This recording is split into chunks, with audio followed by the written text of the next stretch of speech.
बाबू डोगर साहब आ गया वो शाहकार जिसका इंतजार था, अब ये 600 अरब रुपया जिसके बारे में वो कह रहे हैं कि आम आदमी पर इसका कोई असर नहीं पड़ेगा। मिसाल के तौर पर रियल एस्टेट पर हमने टैक्स बढ़ा दिया है, हमने जो गाड़ियां इलेक्ट्रिक गाड़ियां उन पर हम ड्यूटी जो है उसको बढ़ा रहे हैं, दीगर इकदाम इस तरह के कर रहे हैं, अपना डेवलपमेंट बजट हुकूमत कम कर रही है, इसलिए गरीब आदमी को हम कुछ नहीं कह रहे। अच्छा उसामा साहब, आम आदमी की डेफिनेशन क्या है? पहले तो ये बताएं कि किसको ये आम आदमी कहते हैं, जिसके नाम पे ना कोई प्लॉट हो, ना कोई ज़मीन हो, ना हो कोई उसकी कोई नौकरी करता हो, मगर कोई ऐसा बंदा जिसको किसी भी ज़िंदगी की चीज़ की ज़रूरत ना हो, वो आम आदमी है। जो इन्होंने बनाई हुई है, ये सराय बनाई है, वहाँ पर जाके रात को रोटी खाए, वहाँ पर सो जाए, अगले दिन उठे, फिर वहाँ पर सारी दिन बैठा रहे, दोपहर की रोटी खाए, रात की रोटी खाए, और वहाँ पर ये आम आदमी है। ये कह रहे हैं कि रियल एस्टेट पर जो टैक्स बढ़ाया गया, जो 90% टैक्स बढ़ाया गया है, उसका आम आदमी की ज़िंदगी पर कोई असर नहीं पड़ेगा।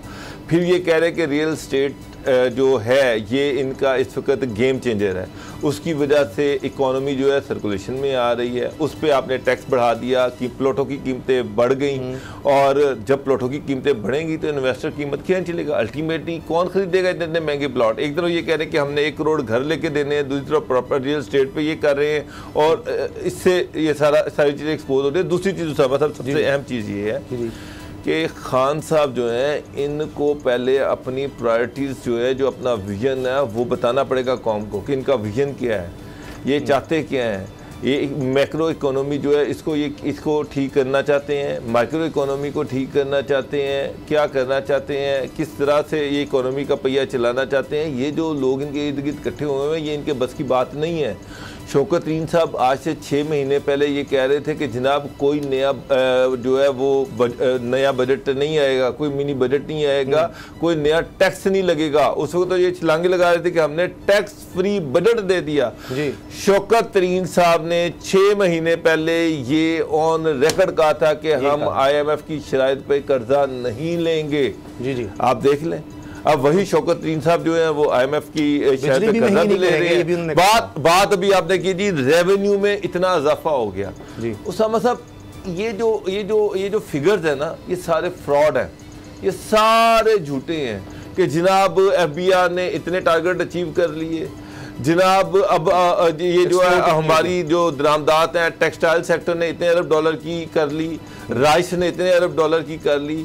इशू ये है कि उसका इम्पैक्ट क्यों नहीं एक आदमी पे आता, क्यों नहीं बिजली की कीमत कम होती? एक आम आदमी कहते हैं कि उस पर असर नहीं पड़ेगा जब बिजली की कीमत बढ़ती है, जब डॉलर की कीमत बढ़ती है, जब पेट्रोल की कीमत बढ़ती है, जब गैस की कीमत बढ़ती है, जब ऑयल की कीमत बढ़ती है, जब दालों की कीमत बढ़ती है, जब आटे की कीमत बढ़ती है, जब चीनी की कीमत बढ़ती है, उसकी सैलरी नहीं बढ़ती। ये सारी चीजें जो हैं वो उसको डेफिसिट में लेके जा रही हैं। वो बेचारा जो है वो उसकी जो सैलरी है उससे वो 10 दिन भी नहीं निकाल पा रहा।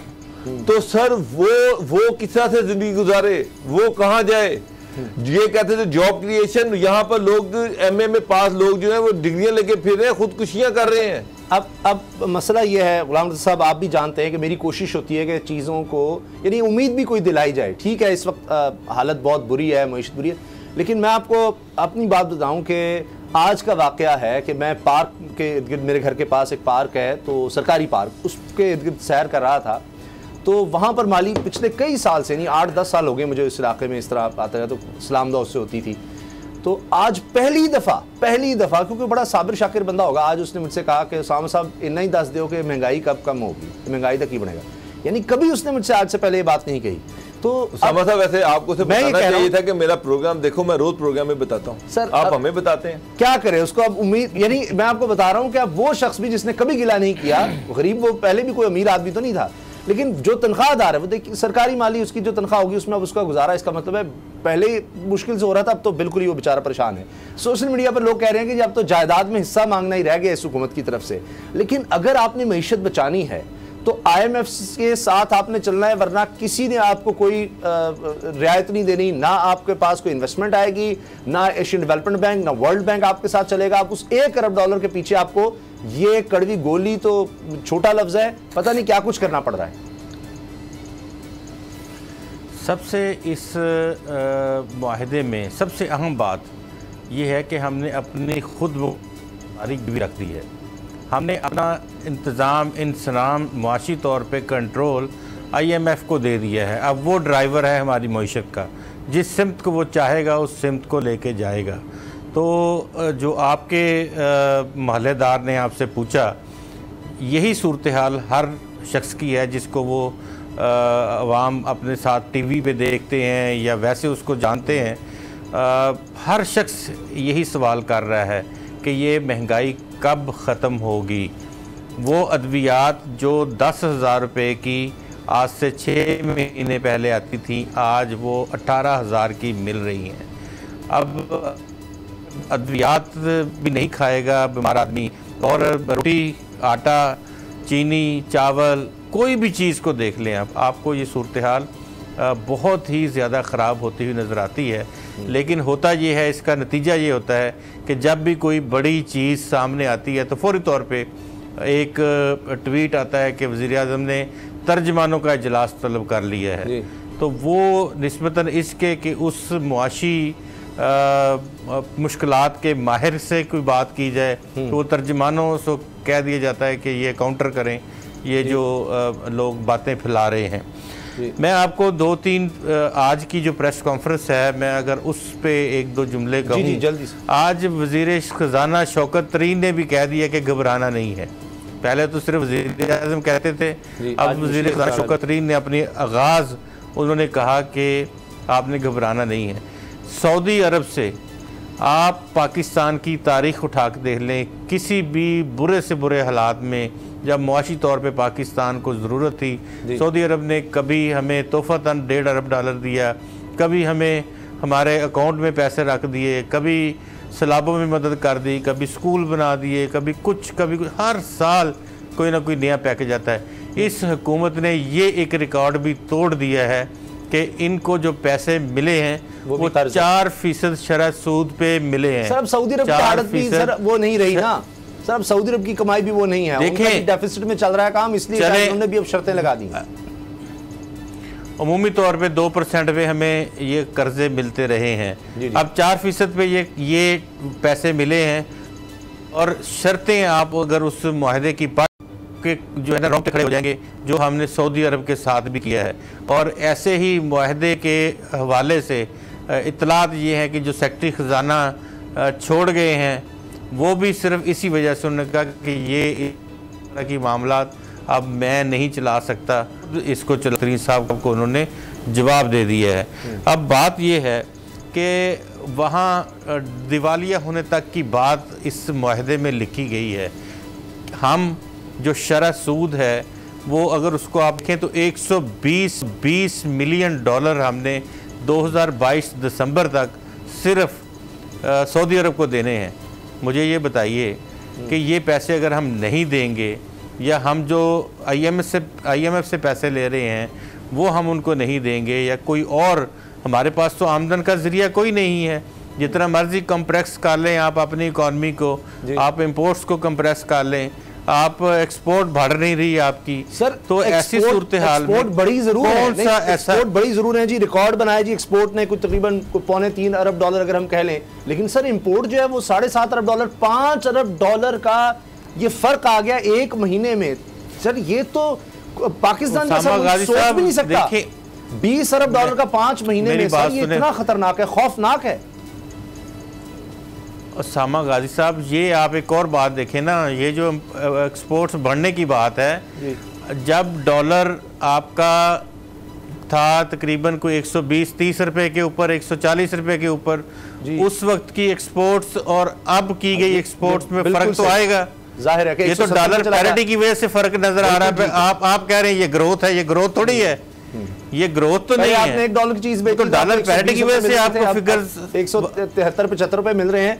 लेकिन सर उस लिहाज से कुछ ना कुछ तो क्वांटिटी भी बेहतर हुई है, चीजें भी बेहतर हुई, तभी तो सर डॉलर की बात में भी तो ज्यादा हुआ है ना। वो आपकी बात अपनी जगह ठीक है, लेकिन रुपए भी अब ज्यादा मिलेंगे तभी तो लोग एक्सपोर्ट की तरफ भी जा रहे हैं। लेकिन इसके साथ बाबा डोगर साहब एक चीज ये भी हमें देखनी है। अच्छा, ये मैं एक बात मुकम्मल कर लूं 1-2 जुमलों में। ये सारी की सारी ये सूरत हाल है। इस सूरत हाल में सिर्फ एक सेक्टर थोड़ा सा चल रहा था, थोड़ा सा, वो ये था कि रियल स्टेट सेक्टर चल रहा था।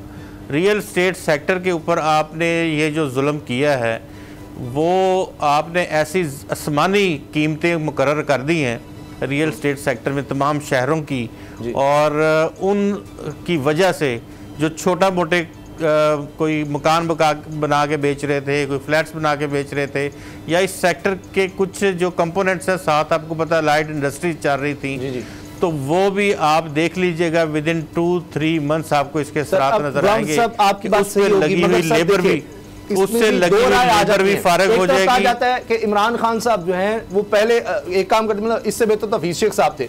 अब हुआ ये कि जी रियल एस्टेट में आपने बेनिफिट्स दिए, सारा काला धन सारा उस तरफ चला गया। अब लोगों के पास इनका पैसा जो प्लॉट ले लेके रखते हैं, अब उनसे तो टैक्स लेंगे तो फिर गरीब पर, ये मुल्क भी तो चलाना है। अब बाबर डॉक्टर साहब इमरान खान से कहते रहे कि जी हम तो ये हम सोच भी नहीं सकते, ये मुल्क डिफॉल्ट खुदा न खास्ता कर जाए अगर हम ये कर्जों की तरफ नहीं जाते, मजबूरन हमें ये काम करना पड़ता है सऊदी अरब से जाकर। कोई अच्छा तो नहीं लगता, इमरान खान के अल्फाज है, कोई अच्छा नहीं लगता जाकर हम हाथ फैला रहे हो अपने दोस्त मालिक के सामने, या IMF के आगे गिड़गिड़ा रहे हो, उनकी सख्त शराइत हम मान रहे हो कि जी आपने बिजली बढ़ानी है, क्योंकि वो कह रहा है आप कर्ज वापस करेंगे, कैसे करेंगे, आप बिजली महंगी बना रहे हैं, आगे आप सस्ती दे नहीं सकते, आप पैसा इकट्ठा करें, आप टैक्स इकट्ठा करें, आप अपनी इंपोर्ट्स कम करें। तो वो करने के लिए जाहिर है इंपोर्ट पर आप टैक्स लगाएंगे, महंगाई बढ़ेगी। तो अब आपने मुल्क भी तो चलाना है, वरना क्या करें, डिफॉल्ट कर जाए खुदा न खास्ता है, मुल्क बिल्कुल ही बैठ जाए तो क्या करेगा फिर बंदा यहाँ पर। उसामा साहब, महंगाई कहीं से कहीं चली जाए। उसामा साहब, गवर्नमेंट को अपनी प्रायोरिटीज को सेट करना पड़ेगा। गवर्नमेंट को ये जितने डॉक्टर्स हैं ना, इन सब से जान छुड़ानी पड़ेगी। सर छुड़ा ली है जहांगीर सर, छठा सेक्रेटरी खजाना बदल दिया। जी, ये मैं इन डॉक्टर्स की बात नहीं कर रहा, ये जो स्पेशलाइज्ड डॉक्टर्स हैं ना, ये सारे, ये इन सब से जान छुड़ानी पड़ेगी। ये जितने भी इमरान खान साहब के इर्द गिर्द मशीर बैठे हुए हैं, ये घिसे पिटे हैं, इनके पास पुराने स्क्रिप्ट हैं। आज तक तारीख में आप देख लें कि इन्होंने पाकिस्तान की इकोनॉमी चलाने में नाकाम रहे हैं। चाहे नून लीग के दौर में भी यही लोग सीवी पकड़ के आ जाते थे, फिर पार्टी के दौर में भी, डिक्टेटर के दौर में यही लोग होते हैं, और आज तक इकोनॉमी इनसे नहीं चली, इकोनॉमी इनसे नहीं संभली। सर आपको बाहर नया आदमी आया था, लोग लाने पड़ेंगे, टैक्स कलेक्शन किस तरह से बेहतर करनी है, इसके लिए आपको बेहतर लोग लाने पड़ेंगे जो आउट ऑफ द बॉक्स इनको सोच के दें। सर इमरान खान साहब ये पुरानी FBR की कारकर्दगी से खुश हैं, कह रहे हैं रिकॉर्ड हमने जितना IMF से कहा था वो हमने 300 अरब से भी ज्यादा इकट्ठा कर लिया है हमने ये 4-5 महीनों में। वही तो जो फिर IMF की डिक्टेशन क्यों ले रहे हैं? अगर इतना पैसा इकट्ठा हो रहा है तो फिर IMF के जाके घुटनों में क्यों पड़े हुए हैं, उनके बूट क्यों पॉलिश कर रहे हैं? फिर जनाब इंडिपेंडेंटली फैसले करें, क्यों ये मिनी बजट दे रहे हैं, क्यों ये जो टैक्स जो थी वापस लिए जा रहे हैं, फिर फैसले करें, आगे आए, फिर क्यों रो रहे हैं ये? अगर इतना ही इनको FBR से इतना टैक्स कलेक्शन हो रहा है, उसामा साहब ये नहीं है, इनके पास विजन नहीं है, इनके पास कोई पॉलिसी नहीं है, बस नारे हैं। शौकत तरीन साहब जब आए थे उन्होंने बड़े बड़े नारे लगाए, अब वो अपने इशू अपने मामला सीधे कर रहे हैं, रजाक दाऊद साहब अपने मामला सीधे कर रहे हैं, जितने भी बड़े बड़े मशीर बैठे हुए हैं, कार्टेल बैठे हुए हैं, वो कार्टेल्स की प्रोटेक्शन कर रहे हैं। कोई चीनी माफिया है, कोई पेट्रोल माफिया है, कोई गंदम माफिया है, ये सारे माफिया जो वहां पर बैठे हुए हैं। गवर्नमेंट की बेहतरी कोई नहीं कर रहा। खान साहब को मल्टीमीडिया ब्रीफिंग दी जा रही है, प्रेजेंटेशन बड़ी अच्छी दी जा रही है, और उनको कोई और दुनिया दिखाई जा रही है। असल दुनिया जो है वहां पर, अभी आप कह रहे हैं कि तरक्याती बजट को थोड़ा कर देंगे, और आम आदमी की जिंदगी में कोई फर्क नहीं पड़ेगा। तरक्याती बजट क्या है? हॉस्पिटल, अद्वियात, स्कूल, सड़कें, पुल, गली, नाली, यही है ना डेवलपमेंट का फंड। इसका मतलब ये है कि अब सड़कें भी टूटेंगी तो नहीं बनेंगी, हॉस्पिटल में अद्वियात नहीं आएंगी, स्कूलों में मिसिंग फैसिलिटीज नहीं होंगी, यही तरक्याती फंड है। और फिर आप ये कह रहे बड़ी डिटाई के साथ कि आम आदमी की जिंदगी में फर्क नहीं पड़ेगा। लोगों के बच्चों ने स्कूलों में पढ़ना है, लोग वहां पर टॉयलेट नहीं होगी, वहां पर पढ़ाई का कोई एनवायरनमेंट नहीं होगा। सब्सक्राइब करें और बेल दबाएं ताकि कोई खबर रह न जाए।